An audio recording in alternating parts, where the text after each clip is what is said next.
think following Jesus has two important components. One is listening to what he has said and believing everything that he has said. So we read faithfully the scriptures.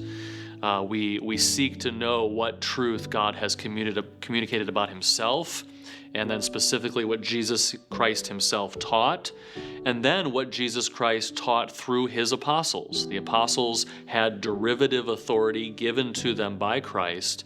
So this includes everything in both the Old and New Testaments is the truth of Christ, the truth of God communicated to us.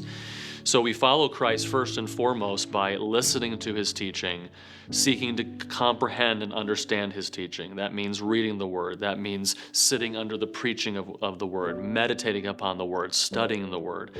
Discipleship has to start there. But then it is allowing that teaching to characterize who we are as followers of Jesus Christ.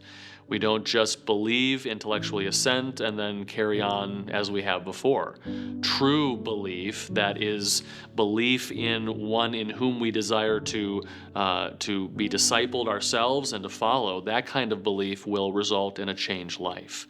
With an intentional moving forward, growing in our faith, forsaking sin, forsaking the world, and seeking to obey everything that Christ commanded us.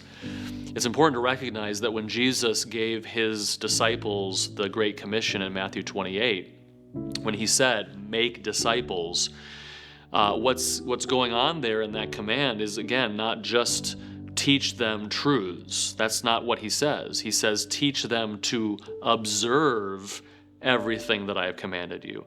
And so that's why it's so important. That has to be listening to what Christ has said, listening to his teaching, but then we have to take that next step and we have to observe it. We have to allow it to change our lives.